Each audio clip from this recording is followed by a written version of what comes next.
Welcome to New View Advice with Amanda DeRocher. Hi, beautiful soul. My name is Amanda DeRocher, and welcome to New View Advice. If you're new here, this is a healing-centered advice podcast where I offer guidance for the healing journey. I don't believe I have all the answers you seek. I believe you have all the answers. You just may need a new view and a little help along the way. Thank you so much for joining me for today's episode. Today, I am answering the listener question, why do I cry every night ever since that one man broke my heart? I wanted to answer this listener question because I think that there can be many different reasons why you may be crying every night over someone who broke your heart. Heartbreak is painful and it's very uncomfortable because it hurts when our hearts break and we go through the stages of grief. We feel sad, we feel angry, we feel confused. And so in today's episode, I want to validate how you're feeling, that maybe for you, a stage of this heartache is crying at night. But with this question, I'm not sure how long you've been in this stage and I don't think you need to be here forever. And so I want to offer 5 different reasons why maybe you feel stuck and find yourself crying every night, because that should not be the case. We experience heartbreak throughout our lives, but we also process that heartbreak. We also move forward from heartbreak. And I believe that heartbreak, as painful as it is an opportunity for us to grow and to learn and to even open our hearts bigger. And my intention for this episode is to help you to alleviate some of that sadness, maybe to feel seen or to bring a new view to your situation. But you definitely don't deserve to be crying over the same man who broke your heart every day. You deserve to move forward. So I want to explore 5 different reasons why possibly you are feeling heartbroken. So before I jump into the question, I wanted to mention that I have talked about heartbreak many times on the podcast before. So on my website at newviewadvice.com, I actually have a heartbreak healing hub where I've put together all the resources I've created over the years for this topic of healing from a broken heart. So I will link that in the show notes at newviewadvice.com/137. And you can find those there in case you want to dive a bit deeper into this topic or listen to other episodes on heartbreak as well. So you can find a link to that in the episode description or on my website at newviewadvice.com/137. So with that, let's jump on into today's listener question.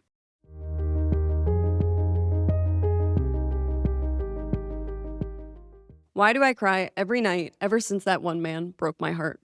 Thank you so much for this question.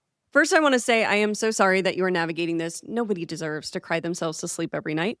I have also had periods of my life where I cried every night before bed, and they were very hard periods of my life. So first, I just want to honor that you are obviously moving through a difficult time. And I hope that you're able to offer yourself grace and compassion throughout this time, because that's really hard. Nobody deserves to cry every night. And I want to help you to bring a new perspective to your situation, because I'm hoping that throughout this episode, maybe you can begin to move forward.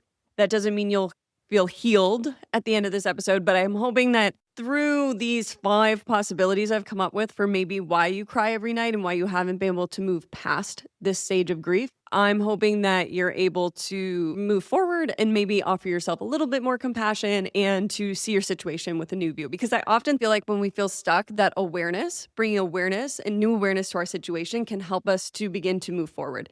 And oftentimes when we bring new awareness to a situation, there are new feelings to feel as well. So thank you for this question. You are definitely not alone. I think many people struggle with this, and I think that unfortunately, a broken heart is oftentimes an inner struggle that people have to deal with on their own. So I just want to honor you. You're not crazy and your feelings are valid, because heartbreak hurts. And I'm so sorry that this relationship that obviously meant something to you ended. Okay, so you asked, why do I cry every night since that one man broke my heart? I want to mention here that I don't know the answer to this question. I don't know much about your situation at all. So these 5 possibilities I'm going to give are a little general, but I think that that's actually a good thing, because I think that many people can maybe find an answer within this question. And I also think that for you and your situation, maybe having a very broad answer could help you to see your situation in a new view. So the first thing I want to talk about is grief. You are moving through the grieving process. Anytime our heart breaks, we move through grief. So I don't know how long you have been crying every night, but if it hasn't been that long, it may be a part of your grieving process. Or possibly you go through periods where you cry and then where you don't cry and then where you cry again. And that could just be you grieving this relationship. It is very healthy to feel our feelings, so there's nothing wrong with you crying. If you find you've been crying every night for a long period of time, it does sound like you're stuck. But I did want to mention upfront that for some people, you're just moving through grief. You're just moving through the grieving process. There's nothing wrong with crying. There's nothing wrong with feeling the pain of a broken heart. I truly believe that in order to move forward from these relationships that end, we have to allow ourselves the full grieving process. Because if we don't and we stunt the grieving process, oftentimes it comes up the next time you're in a relationship and that relationship ends. It could even be if a friendship ends, it could trigger heartbreak from a romantic partner. These feelings we have will stay stuck within us until we fully process them. And so there's nothing wrong with having all your feelings about this relationship. You likely miss the relationship. You likely miss the man you were with. Maybe you miss how you felt within this relationship. Maybe you felt safe. Maybe you felt secure. Maybe you felt like you had a partner. Maybe you felt like you had family. And then now you feel like that's been taken away.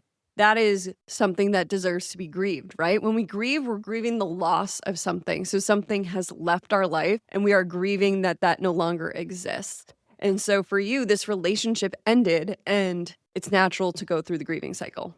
And so when it comes to grief, there are 5 stages of grief, which I also talked about in last week's episode. But the 5 stages of grief are denial, bargaining, anger, depression, and acceptance.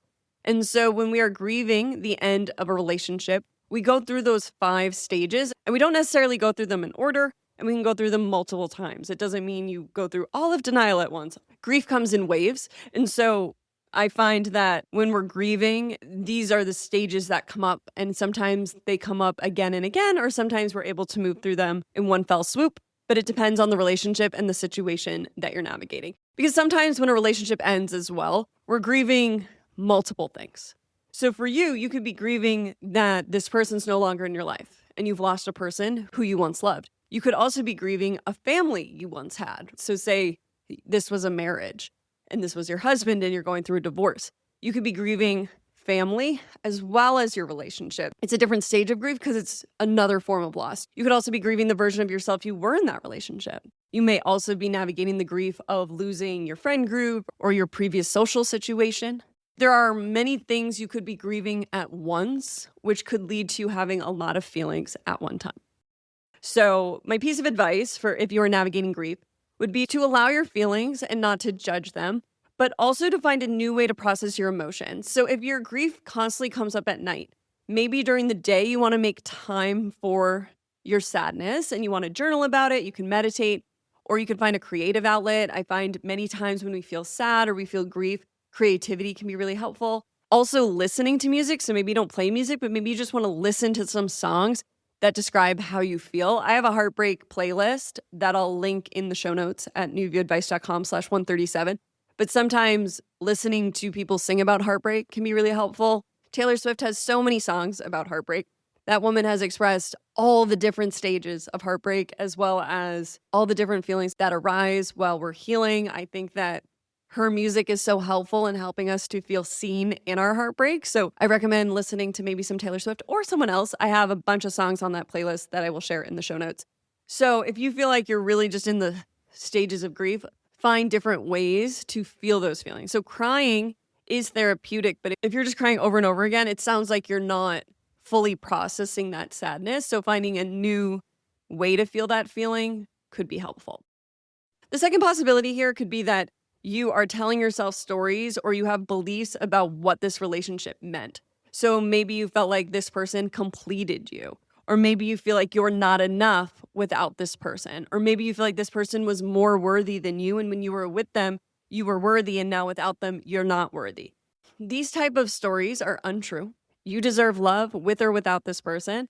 You are enough with or without this relationship. You are a worthy human, no matter who you are with. And so there are different stories we can tell ourselves. And when we are struggling to move past the grief of a relationship, it could be that that person represents something that we haven't quite let go of yet. So if that person represents worthiness to you, that the only way you're worthy is with them, then yes, you're going to continue to cry about that because you're not going to feel worthy within. So my advice for this possibility, if there are stories you have attached to this relationship, would be to write down the stories you tell yourself. What did this relationship mean to you? What do you tell yourself about yourself within this relationship? What do you tell yourself now that this relationship's over? What are the stories and the thoughts and the beliefs that you repeat to yourself over and over again? Because my guess is at night, when you're crying about this relationship, you also have a mental loop you're playing. So this mental loop could be cruel words you're telling yourself over and over again, cruel stories. They could be critical stories. They could be stories of regret or guilt. I don't know what they are, but if you're having trouble moving past this person you're crying every night, my guess is that there are some thought patterns and there are some mental beliefs about this relationship that you need to begin looking at one by one. Because again, you are enough just as you are. You are a beautiful human. You are a beautiful soul who does not deserve to cry every night over a man who broke your heart. The truth is, you deserve better than somebody who breaks your heart. It doesn't mean the whole relationship was bad, but you deserve better than that. And you're going to find somebody who protects your heart, who keeps you safe. Because that's what true love to me is. It's when we find relationships where we feel safe and secure and where we're able to grow together. And somebody who broke your heart wasn't the person for you. And we don't have to create stories about what that means.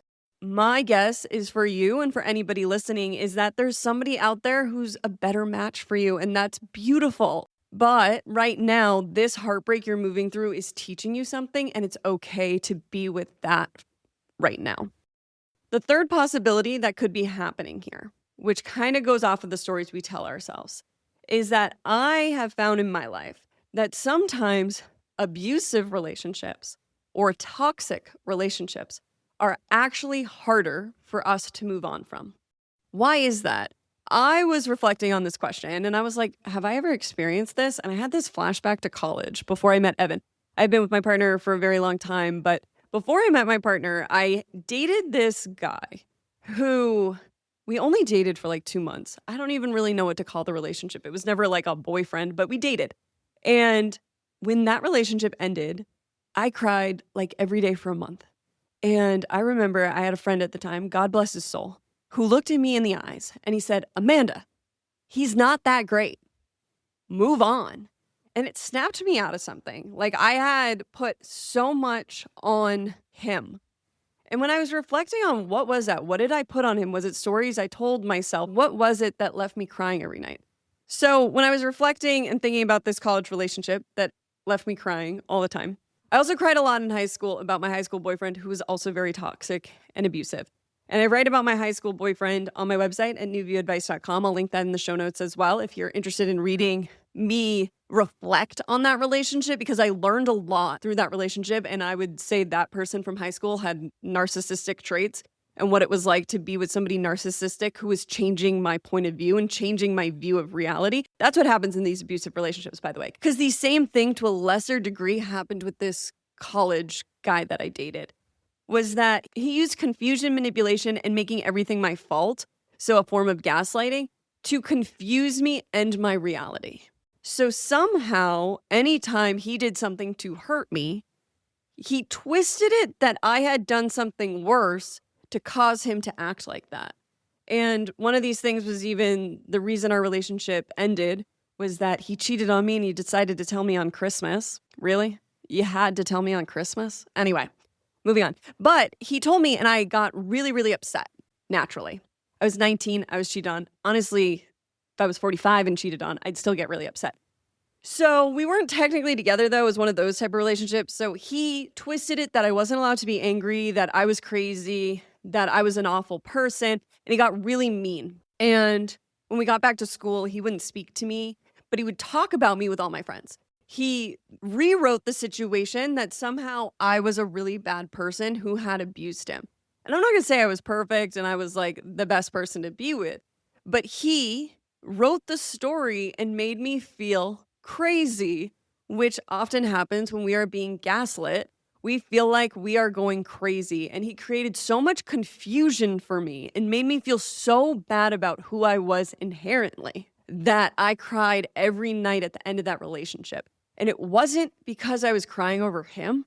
It was that I was crying because I felt like I was the worst person in the world. And I felt like if the relationship was working, then I was a good person. And it meant that I wasn't the worst person. But the fact that it ended and he twisted the narrative and talked about me for literally 4 more years and into my time in LA. But it was crazy looking back on it. I don't know why I've never really reflected on this relationship until receiving this question. I kind of have experienced a lot of trauma, so I feel like this relationship just was on the back burner. But he literally confused me about who I was. And so that's going to lead me to my fourth possibility is that you're going through an identity crisis. But before I jump into identity crisis, I want to say that sometimes when we are in abusive relationships and toxic relationships, and those relationships end, our emotional stability is rocked afterwards because in that relationship, we were not stable, we were not safe, and we put so much on that person because that person almost makes you reliant on them. Because sometimes in these relationships, you're searching for that stability and that safety, and they're kind of always moving the guard post and they're making it your fault. And until we know who we are, it's easier to be manipulated. So as a young woman, it was easy for me to be manipulated because I didn't know who I was. I'd experienced so much trauma in my youth. I had just gotten out of a really abusive relationship with my high school boyfriend when I met this guy. And he was able to twist my point of view of the world. And when people do this and they manipulate our view of the world or they manipulate us, it's so subtle. So sometimes in movies, gaslighting and manipulation, it's so obvious. Most of the time, it's subtle. It's emotional manipulation. It's slightly making you feel bad, making you feel guilty, making something that wasn't your fault, but not outrightly ever saying that's your fault. It's like through the guilt. And so this person that I'm referring to used a lot of guilt. He made me feel really bad for who I was. And even when he ended things with me, he took a lot of my good qualities and twisted them so they weren't bad. So when I got out of it, I was like, do I even want to be who I am? Because apparently being fun is a bad thing. Apparently being really outgoing is a bad thing. And he twisted my view of myself because I wasn't grounded in who I was. And so I wanted to share that here because I don't hear that one a lot. That sometimes when we're in abusive relationships, they're more heartbreaking because not only did we lose the relationship, but we lost ourselves within that relationship. And so my advice for this would be to really journal about this relationship and get clear on how you felt throughout the relationship. Did you feel safe with this person? Or did you feel like you always had to impress this person? Did you feel like you had to change yourself for this person? That is a red flag. If you have to change who you are to make someone else happy, that should never be the case in a healthy relationship. In a healthy relationship, you and somebody else will come as you are, and you will love each other as you are. And that's the gift of that relationship, is that they help you to embrace your authentic self, not tear you away from your authentic self. And so this leads me into possibility 4, which is identity crisis. So if we're going through an identity crisis, it is so disorienting. I've gone through a lot of identity crises in my life. I feel like as somebody who struggled with repressed trauma, every time new repressed trauma comes up, I'm like, wait, who am I? What is my life? What is my reality? And as I heal and I see the world clearly, and other people don't want to look at certain things about life, again, I go through an identity crisis where I'm like, wait, what? So I only mention that because when we don't quite know who we are, it is very, very disorienting. So for you, crying every night, it could be because you've lost your sense of self. You've lost your center. You don't know who you are without this relationship. And so my advice for this is to begin focusing on you. What do you like? Who are you as a person? What are your values? Time and time again, my values reorient me to who I am. I believe everybody has 3 core values. These can change throughout your life, not like all the time, but about a year ago, my values shifted a little bit. But right now, my values are freedom, compassion, and truth. Those are the 3 words I live my life by. I also identify as a survivor, an artist, and a woman of faith. And so if I ever find myself feeling confused, I reorient myself to my values and the 3 things I identify as. And so for you, if you are unable to answer what your values are or who you are inherently, who you want to be, who you want to embody, those are things to begin asking yourself and reflecting on. Because when we lose ourselves in relationships, it's so often that we wanted to be loved. And there's nothing wrong with wanting to be loved, but we shouldn't have to lose ourselves to be loved. To me, that's not lasting love.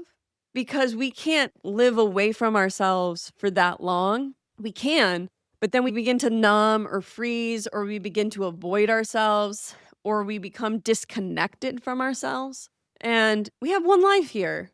You can have your belief about maybe past lives or whatever, but the truth is you have this moment and you have the next moment. You have like right now. That's what I believe. That's how I live, is that we have the present moment, and you deserve to be connected to yourself. And it doesn't mean we don't ever lose ourselves in relationships. I've been with Evan, my partner, for 14 years, and I've lost myself throughout the relationship. I've had to find my way back. I mentioned going through identity crises multiple times throughout my life.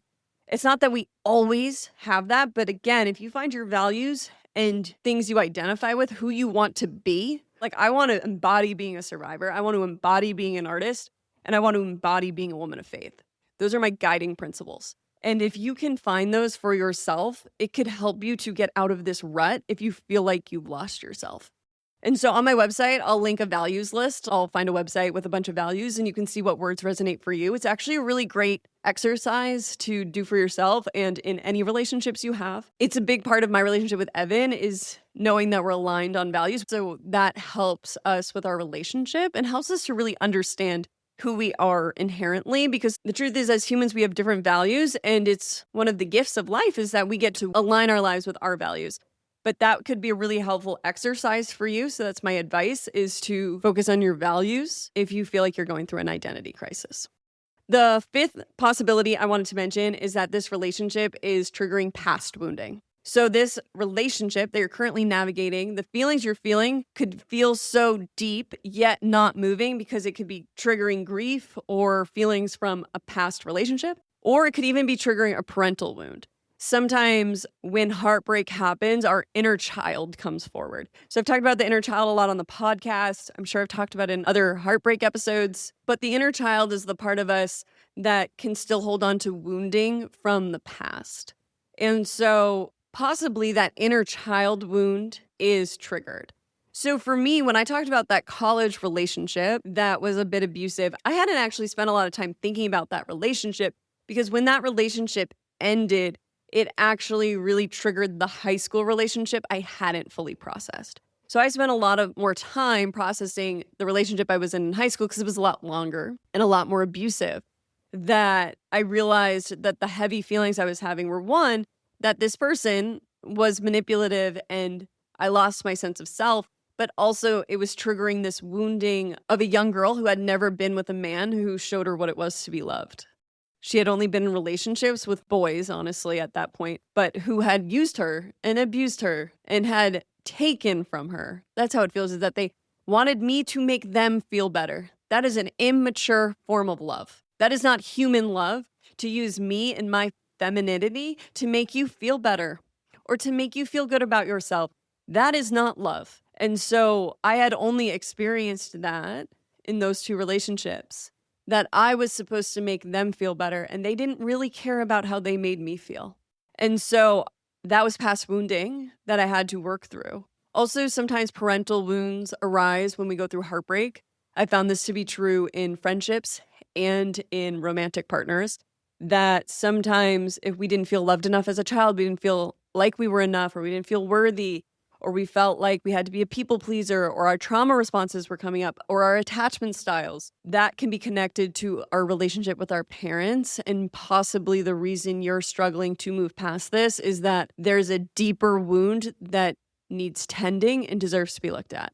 There's nothing wrong with that. That is the healing journey, is healing and tending to the young one within us, those parts within us. I think it's such an important part of growing up, is to heal and to be with the young one within us. I think that's how we step into being responsible and safe adults who others can depend on and who we can depend on. That's what's most important, is that we do this healing work for ourselves so that we feel safe, so that we feel loved, so that we feel that compassionate nature all the time. And by all the time, of course, there's moments where you're not going to feel it, but where you have the tools to go back to that sense of safety, to go back to that place of compassion. That's really, to me, why we do the work, is that we become the safe person, the loving person we always needed, and we get to be with ourselves throughout our whole life, and that's a real gift. So I hope something in this answer was helpful. If you are still struggling, I do invite you to get professional help. I think a therapist could really help you to navigate this, especially if a lot of the information I talked about here is new for you. I think that a therapist could help you to work through this. You do not deserve to cry yourself to sleep every night. You do not deserve to be stuck in this heartbreak. We should never be stuck forever in our pain, in our heartbreak, or in our grief. So I invite you to find professional help. I think that working with somebody could really help you to at least get unstuck. And that can be really helpful. There's no shame about going to therapy. I've been going to therapy for a super long time. I'm still in therapy. I'm not sure I ever won't be. I also have an episode about good versus bad therapy. If therapy is something that's new for you or you've had a bad experience in the past, I explore that in a previous episode, which I will link in the show notes at newviewadvice.com/137. So thank you again for this question. I hope something in here was helpful. And if anything, please be kind to yourself. Please offer yourself the love and the support you need.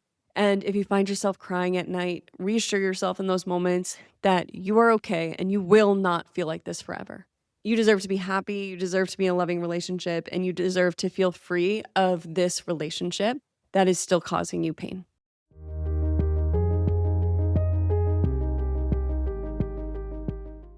Thank you again for joining me for another episode of New View Advice. As always, I'm so grateful to have these conversations each week. If you haven't already, I invite you to rate the podcast. That's a great way to support the podcast, is to leave a rating and a review. So thank you so much if you've already done that, and thank you if you are going to do that right now.